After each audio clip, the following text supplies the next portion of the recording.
Comment vas-tu? Bien. Bon. Alors, Bonjour les amis. Qu'est-ce qu'on va raconter ce soir?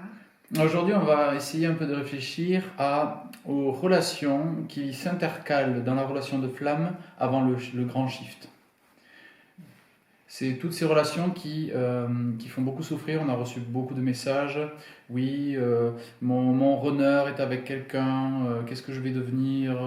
C'est plus de l'amour. Qu'est-ce qui se passe, etc. On voudrait rassurer un petit peu peut-être et rappeler que ces éléments, que les personnes qui peuvent s'intégrer dans la relation avant le shift, je précise avant le shift parce qu'après le shift c'est complètement différent, avant le shift sont des voies d'accès en fait progressives vers la relation de flamme.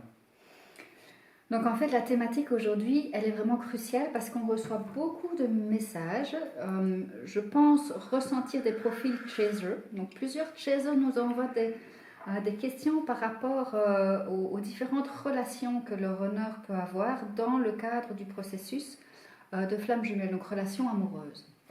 Alors c'est une grande thématique qui est vraiment importante. Quand Dao nous parle du shift, on a une vidéo spécifique sur le shift. Le shift, c'est quand les deux flammes ici, les deux jumeaux en fait changent de polarité. Donc on vous invite à aller voir cette vidéo en particulier. Donc vraiment, à partir de là, c'est autre chose. Il y a un autre Oui. champ qui s'installe. Il n'y a plus ces histoires de triangulation. La triangulation, c'est avant pour arriver en fait ça va faire partie des éléments qui vont provoquer le shift. C'est pour ça qu'on voulait revenir sur ça pour rassurer aussi nos amis chasers aussi et probablement runners pour leur dire que ça fait aussi apparemment, d'après les témoignages et d'après tout ce qu'on a pu lire et voir comme vidéo sur le sujet, ça fait partie du processus. Et notre propre expérience. Et notre propre expérience, bien sûr. Donc, je ne sais pas si on peut dire rassurer le chaser, parce qu'il faut vraiment le traverser pour savoir si on peut être rassuré par ça. Ouais, c'est une bonne question.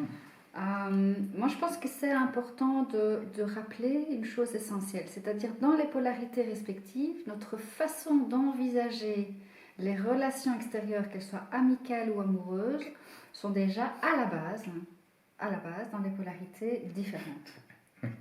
Je vais parler du profil Oui, chaser parle, excusez-moi, c'est un et petit du fou rire. profil, je crois que c'est un sourire nerveux. C'est un petit sourire nerveux parce que c'est fausse. Non, c'est pas un sourire nerveux, c'est vraiment un fou rire intérieur.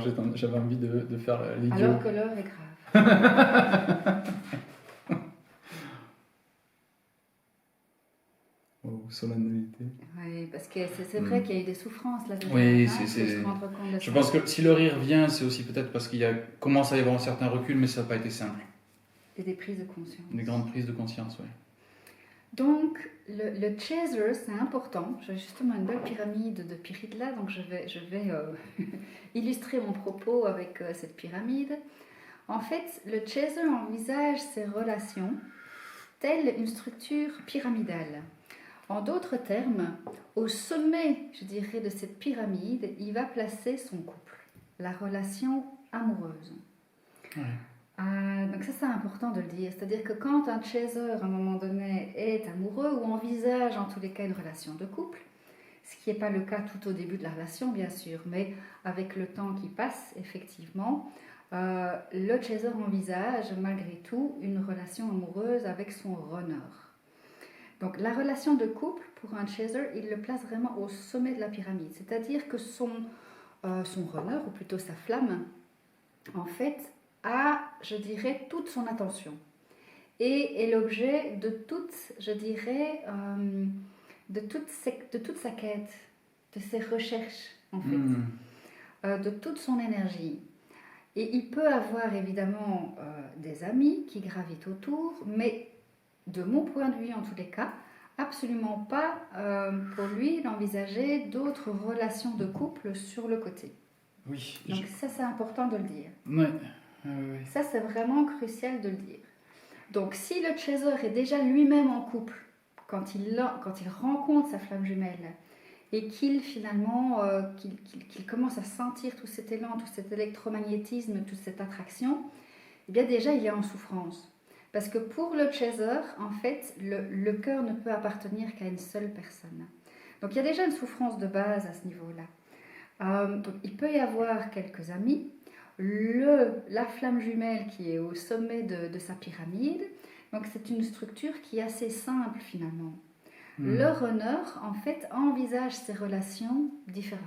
Alors, c'est valide, bien sûr, je parle bien sûr avant le shift, parce qu'après le shift, la structure devient similaire, mais avant, donc c'est très important, avant, quand le runner ne se connaît pas totalement, il n'a pas en fait rencontré totalement sa verticalité, ce qui va apparaître dans le shift par exemple, le runner va être éclaté.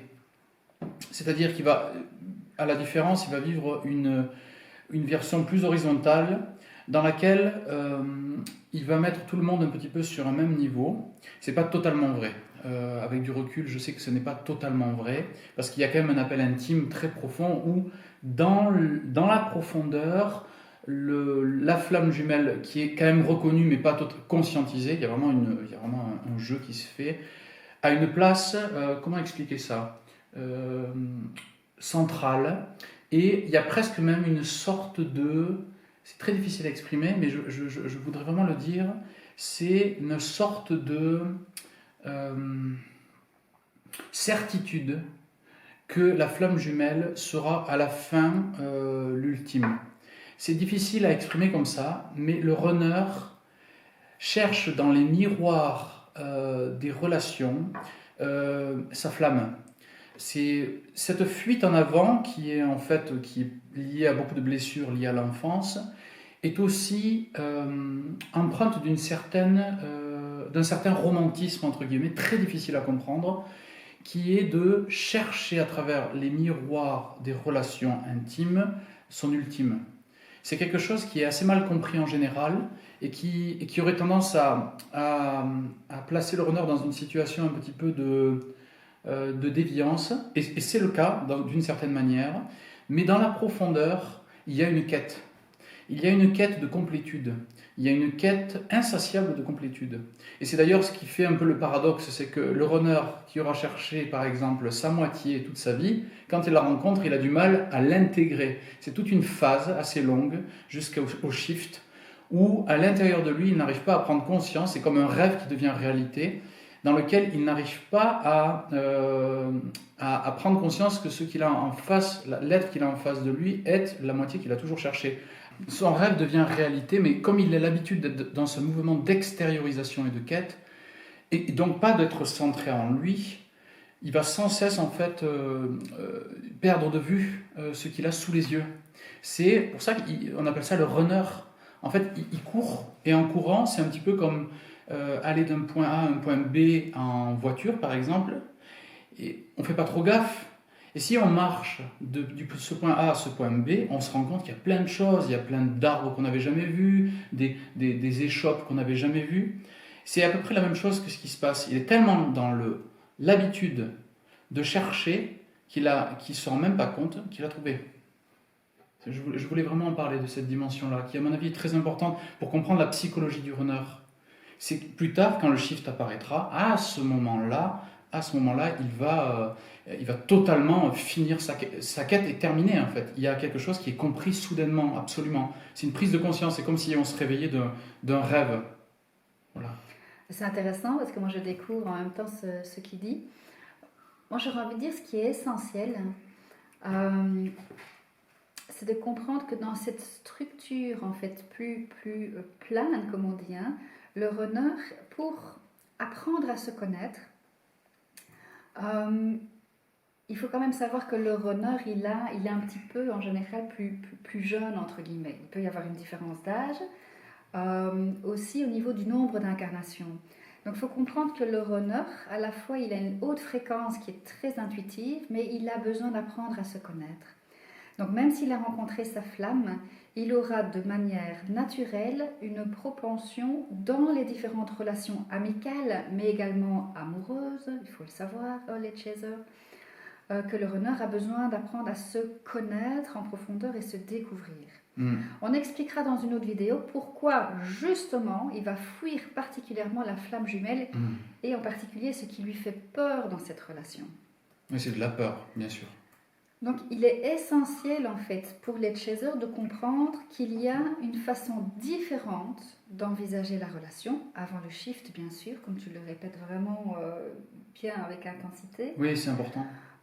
Donc, si vous voulez, c'est comme si le runner, de manière structurelle, il va être amené à, quelque part, butiner plusieurs fleurs pour, en fait, apprendre à découvrir sa fonctionnalité d'abeille.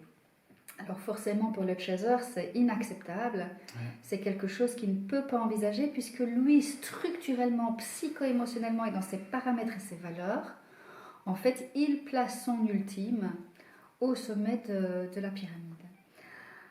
Alors je dirais que une des raisons pour lesquelles on peut entrer dans la nuit noire de l'âme, et c'est récurrent, c'est justement parce que le runner à un moment donné il fuit tellement sa flamme que il trouve un échappatoire, en fait, à travers une autre relation amoureuse. Oui, c'est exactement ça. C'est assez fréquent et c'est ce qui, notamment, peut faire en sorte que le chaser va, en fait, couper, décider d'entrer finalement dans une séparation qu'il pense définitive et qui, chez certaines flammes jumelles, sera effectivement une séparation définitive si les jumeaux ne font pas un travail d'intégration des polarités lors de la nuit noire de l'âme, comme on l'a déjà expliqué. C'est ça. Alors, pour les chasers, je comprends que c'est une profonde souffrance, une profonde déchirure, mais qui n'est absolument pas conscientisée par le runner. Qui n'est pas conscientisée. Donc, il peut prendre conscience à un moment donné du mal qu'il a fait, mais il va continuer de fuir. Parce que, si vous voulez, c'est comme une forme de déni. Il ne veut surtout pas voir la souffrance de sa flamme jumelle parce que c'est ce qui le fait le plus souffrir. C'est ça. Or, on pourrait se dire, mais c'est lui qui a provoqué. Oui et non. C'est un peu comme si, vous savez, les flammes, elles sont dans un processus d'évolution et la vie vient amener exactement les paramètres dont chacun des jumeaux a besoin pour évoluer. Donc, lorsque l'on est chaser et qu'on est dans cette structure-là ou cette situation, puisqu'on nous pose beaucoup la question, comprenez que votre jumeau ou votre jumelle ne vous appartient pas. Qu'on est là dans un processus d'amour inconditionnel. Ça veut dire, quel que soit son comportement, même s'il vient appuyer sur vos souffrances les plus intenses, eh bien, votre jumeau ne vous veut pas du mal. Il est dans un processus d'évolution. Il n'y a absolument pas de manipulation là derrière. C'est totalement inconscient. Je tiens à le préciser, je tiens vraiment à le préciser. Il n'y a pas de volonté. C'est une peur de se rencontrer à travers le miroir de la flamme jumelle. C'est une évidence, ça. C'est une peur existentielle pour le runner. Peur de... Parce que l'autre nous ramène tellement en miroir à nos profondeurs qui ont été mises sous un couvert dans cette course. Quand on court, on n'a pas le temps de se regarder. Et même si on a fait un chemin, par exemple moi en tant que runner, puisque ça a été ma posture, même ayant fait un chemin d'intériorisation, il y a eu beaucoup d'intériorisation qui étaient aussi masquées à travers des postures, à travers des techniques, à travers des enseignements appliqués à la lettre. Mais la rencontre véritable, qui est cette transformation, cette transmutation de toutes les blessures intérieures, était mise sous une chape, une véritable chape, et que la relation de flamme jumelle venait trop remuer, donc on préfère fuir, donc on préfère aller dans des relations même si elles ne sont pas satisfaisantes du tout, surtout que ayant goûté au nectar de la relation de flamme, rien ne peut égaler ensuite, à travers toutes les autres relations, ne peut égaler cette perfection et cette pureté. Et on le garde à l'intérieur de nous en tant que runner. On garde à l'intérieur de nous cette mémoire. Et même dans ces phases-là, et ça je le dis vraiment, et c'est très important, et pour que les chasers entendent, dans ces phases-là, le runner pense tout le temps à son chaser. On va dire ça comme ça, mais pense tout le temps à son jumeau. Tout le temps. C'est presque comme si l'âme hurlait à lui-même une information que non, je ne veux pas entendre, je vais fuir, je vais aller dans autre chose, je vais aller dans une autre relation, je fais table rase, etc. Mais l'âme intérieure, les rêves, les soubresauts, la pensée elle-même, tout est magnétisé, absolument magnétisé vers l'âme jumelle. C'est beau et c'est bon de l'entendre. Donc c'est vrai que le chaser pourrait hurler à la trahison, à l'abandon, ou que sais-je. Mais soyez vraiment assurés que toutes les expériences, je parle bien dans un processus de flamme jumelle, hein, je ne dis pas que les manipulateurs n'existent pas, mais dans un véritable processus de flamme jumelle, il y a là vraiment processus d'évolution. Et chacun, en fait, sans s'en rendre compte, vient vraiment appuyer sur les douleurs les plus profondes du jumeau. Donc le chaser vient appuyer sur des douleurs fondamentales du runner qui fait qu'à un moment donné, pour survivre, il pense en tous les cas ne pas avoir d'autre choix que de fuir et éventuellement avoir d'autres relations. Ou utiliser d'autres relations comme une expression de fuite, c'est-à-dire comme une occasion de fuir. Voilà. Mais soyez assurés, c'est que, et je sais que cet exercice n'est pas facile pour les chasers, voire parfois complètement inaudible et inacceptable, soyez assurés qu'à travers toutes ces relations, le runner en fait recherche sa flamme qu'il ne trouvera jamais. Et donc chacune de ces expressions féminines permet au runner d'évoluer et de se reconnecter de plus en plus en fait à son intériorité et de faire le travail d'unicité en lui. Unification. Ouais. Et c'est quand il fait ce travail d'unification qu'il revient vers vous. Oui. Donc j'aurais envie de dire, ne lui mettez pas des bâtons dans les roues. C'est pas facile. Oui. Laissez-le. Ce n'est pas votre jumeau, n'est pas votre chose. Il n'est pas votre garde. Comment est-ce qu'on dit? Personnel. C'est un être humain. Certes, vous partagez la même âme, mais justement dans l'amour compassionnel, laissez-le faire ses expériences. Si vous essayez d'empêcher cela par toutes sortes de chantage, essayez de le culpabiliser. Ou essayer de faire en sorte que la relation finalement capote, ne fonctionne pas bien, eh bien vous empêchez le processus de se faire et vous retardez la possibilité qu'a votre jumeau et que la vie lui apporte, parce que c'est la vie qui apporte ces paramètres-là. Exactement, et je vais donc préciser quelque chose, à mon avis, qui est important, c'est que tout ça, cette posture du runner, c'est avant le shift. On en a parlé dans l'autre vidéo, mais vraiment, je vais parler de l'intériorité de l'ex-runner, entre guillemets, après le shift, juste pour aussi rassurer peut-être, ou aussi pour un état des lieux très important. Le runner, quand il vit le shift à l'intérieur de lui, qu'il y a une intégration énergétique, qu'il y a une transformation, il y a comme une mort d'une partie de l'ego qui fuit. Il y a une mort véritable. À ce moment-là, il y a une reconnaissance dans les plus grandes des profondeurs de la certitude absolue d'avoir en face de lui, ou en face d'elle, peu importe, sa flamme jumelle. Donc à ce moment-là, la relation intérieure devient aussi, et c'est pour ça qu'il devient un peu chaser sur les bords, en fait, c'est nouveau pour lui, mais c'est une émergence, la relation de flamme jumelle redevient pyramidale. Et c'est une nouveauté. Peut-être même que le runner a cherché toute sa vie cette pyramide, mais pour l'instant, il a vécu comme ça, de butiné, comme tu disais, jusqu'à ce qu'il trouve son absolu. Et une fois l'absolu trouvé, la pyramide s'installe toute seule, mais c'est intérieur. C'est un système psychologique, c'est un système psycho-énergétique, j'ai envie de dire. Mais ça se fait. C'est quelque chose qui n'est pas je veux, que si le runner dit, de toute façon il ne le fera pas. Le runner, avant que ça lui arrive, il ne le fera pas. Il ne va pas dire je veux que ma flamme jumelle soit en haut de ma pyramide. Ça ne marchera pas. Ça va fonctionner, ça va se faire en fait. Mais c'est parce qu'il aura fait toutes les erreurs qu'il va pouvoir s'en rendre compte. C'est comme un enfant, si jamais on lui dit ça brûle, d'accord, ça brûle, mais tant qu'il n'a pas expérimenté ça brûle, il va rester là comme ça, mais un jour il va vouloir tester, Et je suis presque convaincu qu'on l'a tous testé. On a tous testé de regarder, ça brûle, et on teste. Et c'est à peu près ce qui se passe au niveau de l'âme. Hein. Oui, parce que c'est comme un réveil après le shift. Alors je ne vais pas m'étaler sur ça, c'est quand même un autre sujet, on en a parlé dans l'autre vidéo, et en plus on arrive au temps imparti pour cette vidéo. Mais vraiment, j'avais envie de faire cet état des lieux du runner qu'on voit peu ou un petit peu moins, mais pour rappeler que le runner, dans son fond, vraiment dans la relation de flamme, a un amour absolu pour sa flamme jumelle, mais il est incapable de l'assumer. C'est pour ça qu'il fuit. Il ne peut pas l'assumer parce que c'est... Il pense ne pas être à la hauteur. Il y a de ça, bien évidemment. Clairement, il ne pense ne pas être à la hauteur, il a aussi une peur fondamentale de perdre l'autre. Il va peut-être tester le lien jusqu'à la- voir si la brisure peut exister à un niveau où justement il y a la nuit noire. Il va tester qu'il y a quelque chose, mais ça se joue. Est-ce que je peux exister sans ma flamme? Voilà, c'est ça. Et est-ce que je peux... Ma flamme, ok, mais les autres, alors, ils sont aussi flammes. Il y a encore un jeu de l'ego qui se joue à ce niveau-là, jusqu'à ce qu'à un moment, il y ait une abdication. Et je pense aussi, d'après les discussions qu'on a eues, peur de se dissoudre dans l'absolu, c'est-à-dire peur de perdre pied dans la relation qui est tellement forte. Pourquoi est-ce qu'elle est tellement forte? Et ça, il faut vraiment que vous compreniez, et c'est bien que ce soit le chaser qui l'exprime.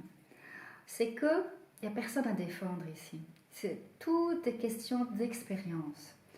Si chaser, vous souffrez de cet abandon, parce qu'une des blessures principales du chaser, c'est l'abandon, revenez vous-même guérir cette blessure et laissez le runner faire son expérience. Ce qui est certain, c'est que dans son extrême sensibilité, parce que le runner est quand même yin, c'est une grande antenne intuitive qui capte beaucoup plus d'informations, je dirais même que le chaser. Hein, ça, c'est une évidence. Donc le runner est on peut dire parfois un écorché vif, artiste, grand, créatif, amoureux de la vie, amoureux de la beauté, y compris de la beauté féminine, bien sûr, ça fait partie de ses talents, pas que de ses défauts, de ses talents aussi.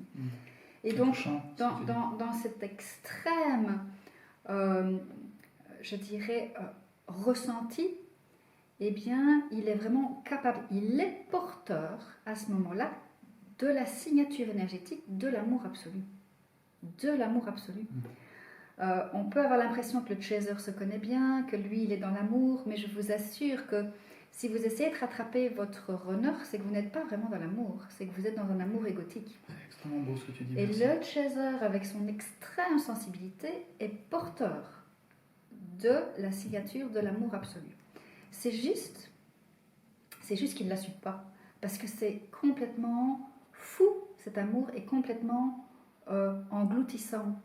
Donc, moi, ce que j'ai ressenti, parce que j'ai beaucoup médité là-dessus en tant que runner après, puisque après être chaser, je me suis reconnectée à la polarité runner, donc j'ai beaucoup médité là-dessus.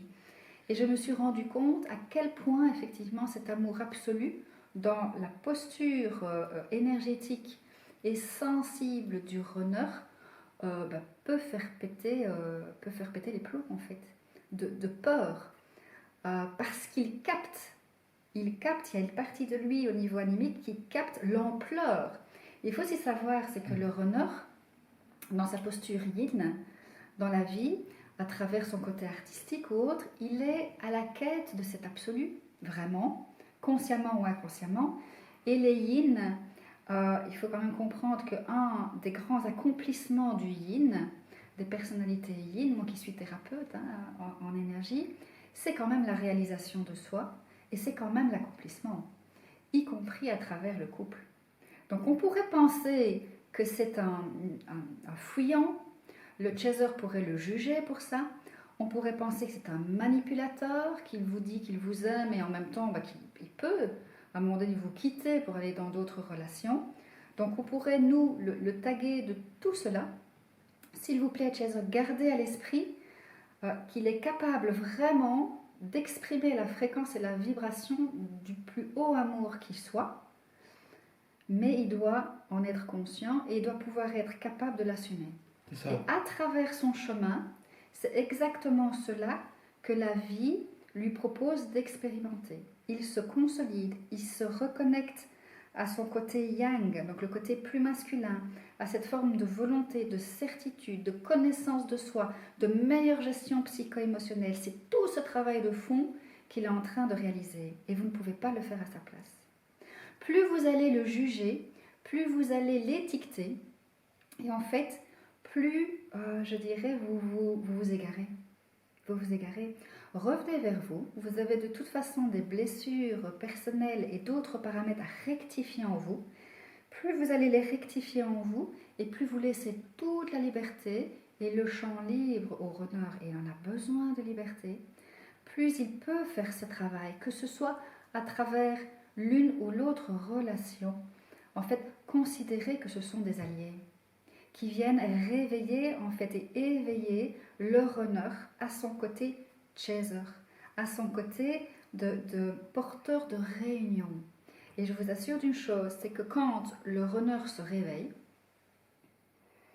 et pour ça, plus le chaser va faire son travail d'intégration et d'unification, plus le runner a l'espace nécessaire, l'espace-temps nécessaire pour le faire. Donc là est votre responsabilité. Et plus en fait, le runner, lorsqu'il va s'éveiller, je vous assure, c'est un chaser puissance 1000. Pas tout le temps. Mais quand il revient, c'est pas une petite pyramide comme ça. Il ne revient pas qu'une petite pyramide comme le chaser avait au début. Hein. C'est une méga pyramide. Une méga pyramide. Et il ne vous place pas à ce sommet-là. Il vous place vraiment au sommet, en fait, de son propre Graal. Donc, je dirais, chaser, vous avez de la masse de travail. Vous avez, en fait, des paramètres à rectifier à l'intérieur de vous. Vous avez à vous aimer, mais vous aimez réellement. Pas un amour égotique, c'est un amour absolu. Pour que votre cœur s'ouvre et que votre énergie yang puisse reconnecter à votre énergie yin, ouvrez votre cœur à vous-même, mais aussi à votre runner. Sinon, vos énergies ne pourront pas s'harmoniser. Vous ne serez pas dans votre verticalité. Faites un travail d'amour de vous. Faites un réel travail d'amour inconditionnel envers votre runner. Faites confiance à la vie. Faites confiance à ce processus divino-humain.